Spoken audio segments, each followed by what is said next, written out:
아셀에 대하여는 일렀으되 아셀은 아들들 중에 더 복을 받으며 그의 형제에게 기쁨이 되며 그의 발이 기름에 잠길지로다. 내 문빗장은 철과 롯이 될 것이니 내가 사는 날을 따라서 능력이 있으리로다. 여수르니여 하나님 같은 이가 없도다. 그가 너를 도우시려고 하늘을 타고 궁창에서 위엄을 나타내시는도다. 영원하신 하나님이 내 저수가 되시니 그의 영원하신 팔이 내 아래에 있도다. 그가 내 앞에서 대적을 쫓으시며 멸하라 하시도다. 이스라엘이 안전히 거하며 야곱의 샘은 곡식과 새 포도주의 땅에 홀로 있나니 곧 그의 하늘이 이슬을 내리는 곳에로다. 이스라엘이여 너는 행복한 사람이로다. 여호와의 구원을 너같이 얻은 백성이 누구냐? 그는 너를 돕는 방패시여 내 영광의 칼이시로다. 내 대적이 내게 복종하리니 내가 그들의 높은 곳을 밟으리로다. 아멘. 세상에서 가장 못생긴 여자라는 책을 쓴 리지 발라스케스라고 하는 여인이 있습니다. 그녀는 아무리 먹어도 살이 찌지 않는 그러한 희귀병을 갖고 이 세상에 태어났습니다. 그녀가 태어날 때 900g의 미숙아로서 그렇게 태어났습니다. 의사는 이 아이를 볼 때에 얼마나 살는지 알 수가 없다고 부모에게 얘기를 했습니다. 그녀의 몸무게는 지금도 27kg 정도가 나간다고 합니다. 체내 지방에 이것이 축적되질 않아서 20분마다 조금씩 음식을 섭취해야 그래야 살 수 있는 그러한 사람입니다. 하루에 60끼를 먹어야 생존할 수가 있다고 합니다. 게다가 병이 악화가 되어서 오른쪽 시력을 잃은 그녀의 모습은 뼈와 가죽만 남은 시체를 연상케 한다는 겁니다. 그러나 그녀의 부모는 아주 독실한 기독교인이었습니다. 그래서 그녀의 부모는 그녀를 볼 때마다 절망하지 않고 늘 믿음 있는 소리 그리고 용기 그리고 희망을 주었습니다. 어느 날 그녀의 어머니는 그녀의 일기책에 이렇게 썼습니다. 1998년 9월 17일 하나님은 너에게 많은 시련을 주셨어. 하지만 사랑하는 리지야 거기엔 다 이유가 있단다. 엄마는 하나님이 너를 항상 지켜주신다는 것을 알게 하려고 너에게 시련을 주신 것이라고 그렇게 생각해. 태어날 때부터 너는 기적적으로 태어났고 앞으로도 많은 기적을 경험하게 될 거야. 그리고 언제나 사랑받고 있다는 사실을 잊지 말아라. 그런데 그녀가 고등학교가 이제 입학을 하고 고등학교 학생이 되었을 때 누군가 그녀의 뒷모습을 몰래 찍어서 세상에서 가장 못생긴 여자라는 제목으로 그렇게 유튜브에 올렸습니다. 400만 명 되는 이 사람들의 동영상을 보았고 그것을 본 사람들은 아주 악성 댓글을 달았습니다. 그런 얼굴로 사는 것보다는 차라리 죽는 게 낫지 않느냐. 차라리 죽어라. 입에 담지 못할 많은 악성 댓글을 그렇게 다른 것을 보고 그녀는 충격을 받았습니다. 그녀는 그들에게 복수하고 싶었습니다. 그러나 복수가 아무런 도움이 되지 않는다는 것을 깨닫고 이 사건을 계기로 해서 이전보다 더 아름다운 삶을 살기로 그렇게 작정을 했습니다. 책에서 그녀는 당시의 상황을 이렇게 말합니다. 사람들은 나에게 죽으라고 종용했지만 나는 살아서 행복해질 것을 선택을 했다. 무례한 사람들의 정해놓은 이 허상에서 벗어나서 내가 원하는 아름다운 삶을 살기로 결정한 것이다. 그래서 그녀는 좀 더 구체적으로 삶의 목표를 세웠습니다. 첫째는 동기부여 강연자가 되겠다. 두 번째로는 내 인생에 대한 책을 쓰겠다. 세 번째는 대학을 졸업한다. 네 번째는 가정을 이룬다. 현재 26세인 그녀는 네 번째 목표만 빼고 모든 것들이 다 이루어졌습니다. 그녀는 미국의 MBC, CNA 등의 여러 뉴스에도 출연했고 연 200회 이상을 강연하는 유명한 강연 스타가 됐습니다. 그녀가 미국의 인기 강연을 테드에서 강연한 이 동영상을 700만 명 정도가 본다고 합니다. 또한 그녀는 언론정보학을 전공을 해서 텍사스 주립대학을 졸업을 했습니다. 그리고 3권의 책도 썼습니다. 그녀는 책에서 이렇게 고백을 합니다. 더 이상 희망이 없을 것이라고 생각하던 그 시절에 나는 지금처럼 행복해지리라고는 상상하지 못했다. 내 삶을 돌아보면 아주 고비마다 하나님이 개입하셨다는 사실을 알 수가 있었다. 내가 행복을 느끼는 비결은 하나님께서 부여해 주신 나의 삶의 소명을 알고 받아들였기 때문이다. 하나님께서 나를 특별하게 쓰실 계획을 갖고 있다고 생각하면 감사한 마음이 우러러 나온다. 언제까지 내가 이 세상에서 살 수 있을는지는 모르지만 다만 살아있는 동안은 하나님의 뜻을 충실히 전할 수 있기를 간절히 바랄 뿐이다. 나는 하나님 때문에 행복한 사람이다. 하나님이 내 인생에 개입하셨기 때문에 나는 정말 행복한 사람이다. 성도 여러분, 금년에도 하나님이 내 인생 속에 오셔서 나를 붙들고 개입하여 주심으로 복된 인생, 행복한 인생들이 될 수 있기를 주의 이름으로 축복합니다. 오늘 우리가 본문 29절에 보면 이스라엘이여 너는 행복한 사람이라고 말씀합니다. 이 신명기 33장은 이스라엘을 모세가 축복한 그러한 내용입니다. 모세는 이제 가나안 땅에 눈앞에 보이는 곳까지 그렇게 도착을 했습니다. 그러나 자기는 저 약속의 땅 가나안 땅을 받지 못한다는 사실을 이미 잘 알고 있었습니다. 모세는 그가 죽을 비스가산에 오르기 전에 성령의 감동으로 백성을 축복하고 있는 말씀입니다. 유다 지파로부터 마지막에 아셀에 대해서 축복을 하고 있습니다. 모세가 이스라엘에 너는 행복한 사람이라고 말할 수 있는 이유가 어디 있습니까? 그것은 첫째는 하나님의 능력 때문입니다. 오늘 보면 25절에 보니까 내 문빗장은 철과 놋이 될 것이니 내가 사는 날을 따라서 능력이 있으리로다. 내가 사는 날 동안 내가 사는 날을 따라서 능력이 있으리로다. 모세는 지금까지 살아오면서 하루하루 그날그날 도와주신 하나님의 능력을 경험을 했습니다.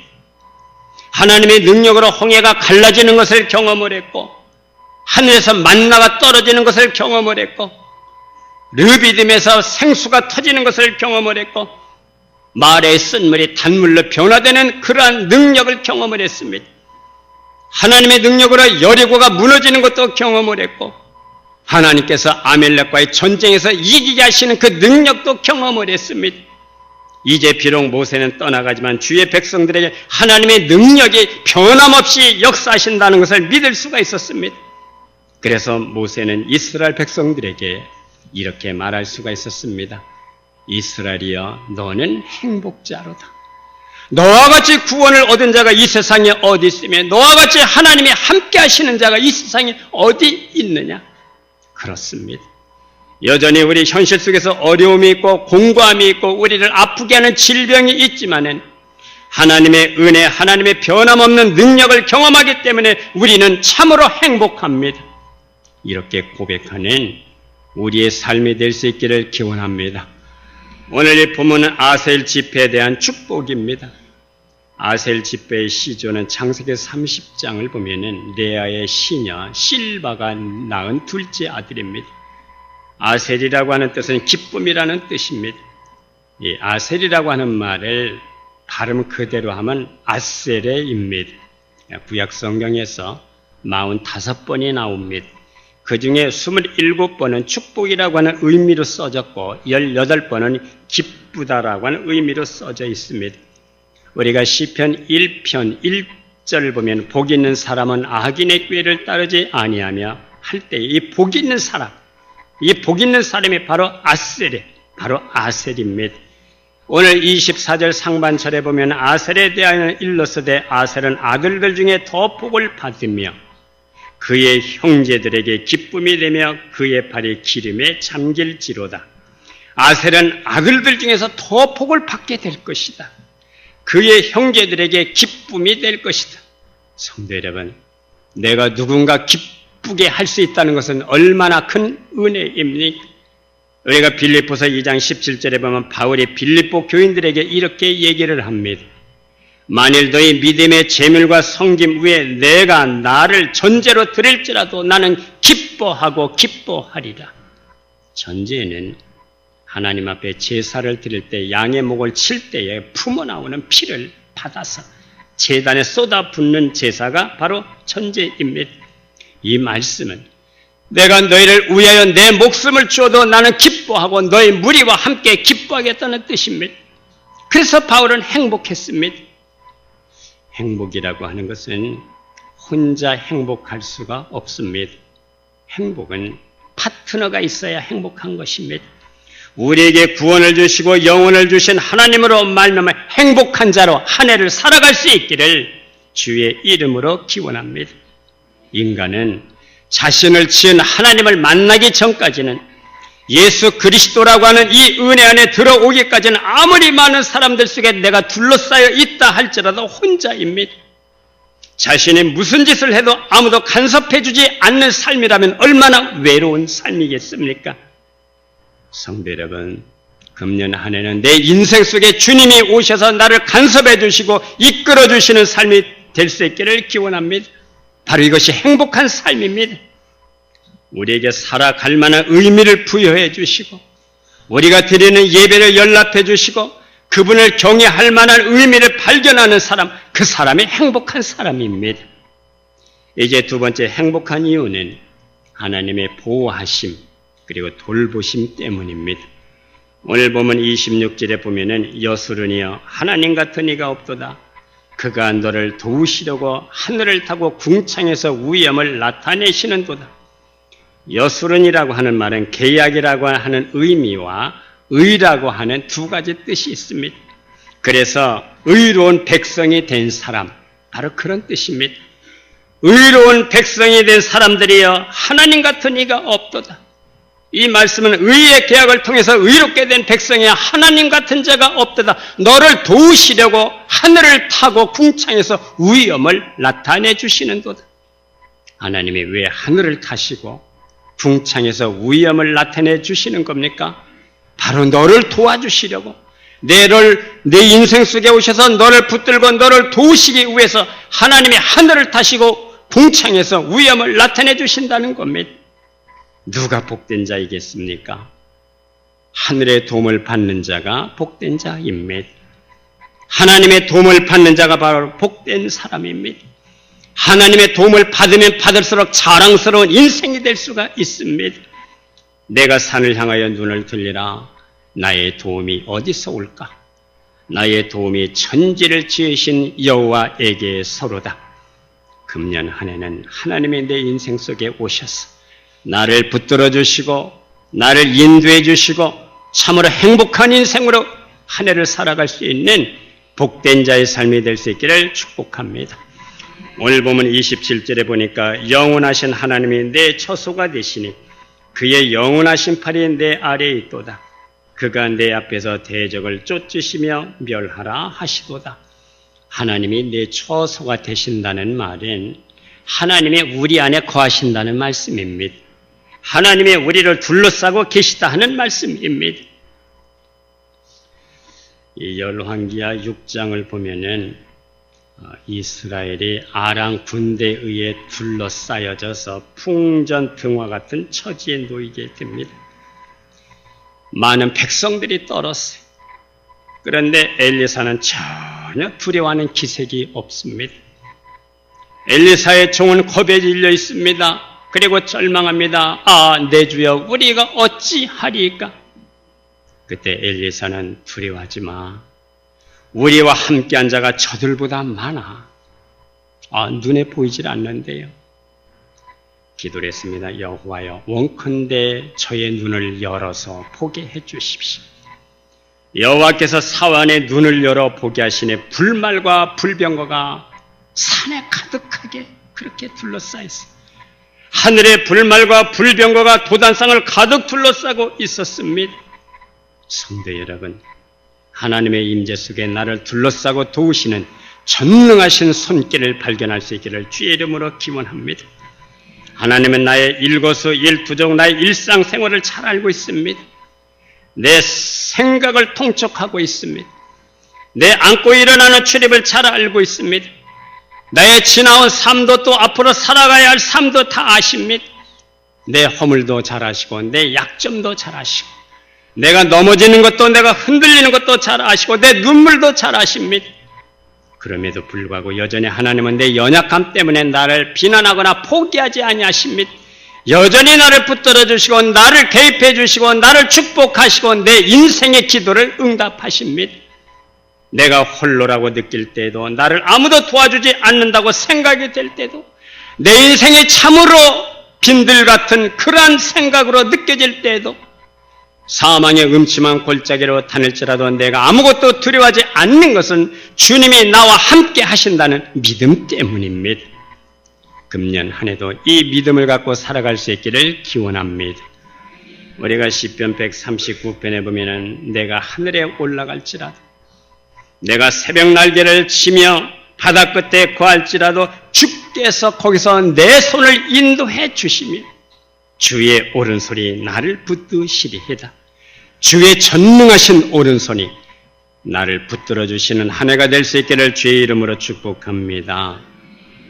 하나님의 존재를 받아들인 사람과 그렇지 않은 사람은 너무나 큰 차이가 있습니다.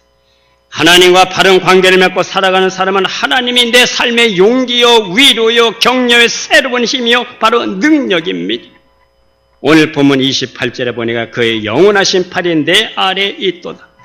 하나님의 전능하신 영원한 손길이 내 아래에 있도다. 나를 받쳐주시는 영원한 팔, 영원한 힘, 그분이 나를 지탱할 수 있도록 지켜주시고 보호해주시고 그리고 돌보아 주십니다. 그 영원하신 팔은 전에도 있었고 지금도 있었고 금년에도 있게 될 것입니다. 그러므로 그 영원한 팔이 모세를 얼마나 많이 도왔습니까? 능력 있는 그의 팔이 얼마나 이스라엘 백성들을 도왔습니까? 광야에서 이스라엘의 위기를 만날 때마다 얼마나 실감 있게 역사하셨습니까? 그러므로 우리는 내 마지막 시간도 그분의 영원한 팔에 맡길 수 있기를 주의 이름으로 축복합니다. 때문에 나는 하나님으로 말미암아 행복한 사람입니다. 이 고백이 우리의 고백이 될 수 있기를 기원합니다. 이제 세 번째, 하나님의 구원 때문에 성도는 행복한 사람입니다. 오늘 보면 29절에 보니까 여호와의 구원을 너같이 얻은 백성이 누구냐? 성도 여러분, 구원받은 자녀로 살아갈 수 있기를 바랍니다. 모세는 바로의 아들로 자랐습니다. 그래서 가만히 있기만 해도 한나라의 권력을 줄 수가 있었습니다. 그런데 그는 놀라운 구원을 체험하고 그의 인생관과 가치관과 세계관이 바뀌어서 공주의 아들이라는 칭호를 거절하고 하나님의 백성과 함께 고난받기를 그렇게 선택했습니다. 우리는 죄의 영원한 형벌에서 구원받은 백성이라면 얼마만큼 감사하고 얼마만큼 그렇게 감격해야 되겠습니까? 어떤 사람은 교통사고가 났는데 차가 폐차로 처리해야 될 만큼 그렇게 차가 망가졌어요. 그 속에서 살아났다는 것을 하나님 앞에 감사를 드려요. 어떤 사람은 넘어졌는데 참 감사를 드려요. 왜? 하나님, 목이 안 부러지고 팔만 부러져서 감사합니다. 그렇다면 내 영혼이 영원한 형벌에서 구원받았다는 것을, 이것을 어느 정도 감사해야 되고 어느 정도 감격해야 되겠습니까? 신앙의 최대 위기는 구원의 감격이 사라지는 것입니다. 하나님의 형상에 세워지는 그리스도인이 아니라 그저 종교인으로 살아가는 것이 신앙생활의 최대 위기입니다. 성령의 임재가 없는 사람, 가난한 심령과 관계가 없어서 심령이 굳어져 있는 사람, 하나님과 아무런 관계가 없습니다. 고린도전서 12장 13절에 성령을 마시게 하셨느니라는 말씀이 있습니다. 성령을 마시는 사람들이 될 수 있기를 기원합니다. 하나님의 영을 호흡할 수 있는 사람들이 될 수 있기를 기원합니다. 성령의 호흡이 막히고 교통이 막힌 사람이 바로 종교인입니다. 경건의 모양은 있는데 경건의 능력이 없는 사람입니다. 어느 날 스펄전 목사님이 울고 있었습니다. 그의 부인이 왜 우느냐고 물었어요. 스펄전 목사가 이렇게 대답을 합니다. 오늘은 예수님의 십자가를 묵상을 해도 감격이 없었어. 예수님의 십자가를 묵상했는데 내 마음이 싸늘해져서 감격이 없고 감동이 없어서 내가 답답해서 운다고 그렇게 대답을 했습니다. 십자가의 감동이 사라진 사람들, 그런 사람들이 종교인입니다. 우리는 종교인이 되지 마시고 하나님을 만나고 성령을 호흡하고 성령을 마시는 그리스도인으로 살아갈 수 있기를 기원합니다.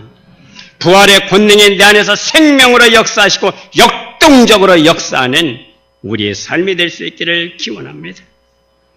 우리의 구원자가 되시는 하나님이 내 인생 여정 다 가도록 내 생애 속에서 역사하실 때에 나는 참으로 행복한 사람입니다. 이 고백이 금년 한 해 동안 무수히 나올 수 있기를 주의 이름으로 기원합니다. 금년 한 해도 하나님의 전사로 성령의 사람으로 하나님의 능력이 함께 하시는 사람으로 부디 복된 인생 행복한 사람으로 살아가는 주의 권속들이 될 수 있기를 기원합니다. 기도하겠습니다.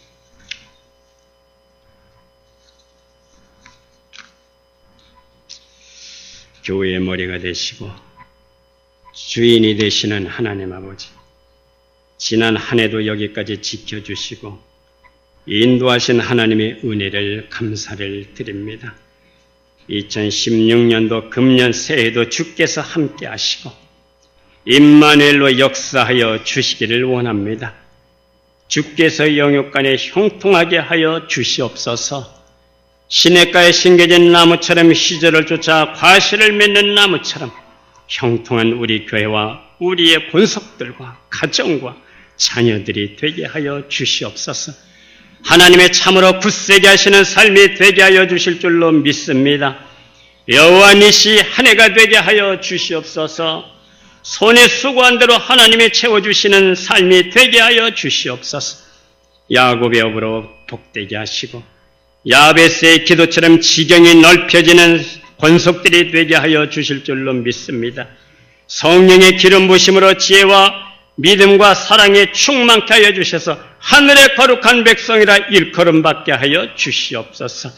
성령의 법으로 살게 하시고 생명의 법으로 살게 하시고 의의 병기로 거룩한 도구로 쓰임받는 보배로운 그릇들이 되게 하여 주시옵소서. 주님의 환상과 비전에 동참하는 우리 서남교회 일꾼들이 되게 하여 주시고 성령의 사람으로 쓰임받는 심령들이 되게 하여 주시옵소서. 주님의 교회를 사랑하게 하시고 섬기는 자들이 되게 하여 주시고 세우는 자들이 되게 하여 주셔서 존귀한 인생들이 되게 하여 주실 줄로 믿습니다. 하나님과 사람 앞에도 겸손하여 자신을 내려놓게 하시고 우리의 옛사람을 십자가에 못 박아 그리스도만 나타내는 하늘의 미랄들이 되게 하여 주시옵소서.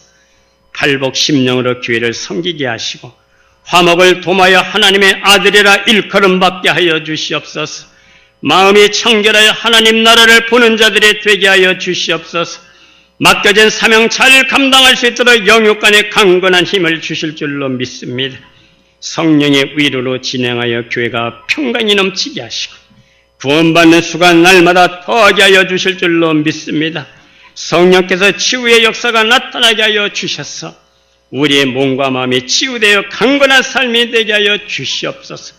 오늘 첫 해, 첫 시간을 주님 앞에 드리고 첫 예물을 드린 손길을 주께서 연락하여 주시고 하늘의 것과 땅의 것이 풀어지는 역사가 일어나게 하여 주시옵소서. 물권과 인권과 영권이 풀어지는 한 해가 되게 하여 주실 줄로 믿습니다. 우리의 모든 병마도 부족한 것도 우리 하나님이 채워주실 줄로 믿고 치유하여 주실 줄로 믿습니다. 모든 것을 예수님의 이름으로 기도드리옵나이다. 아멘.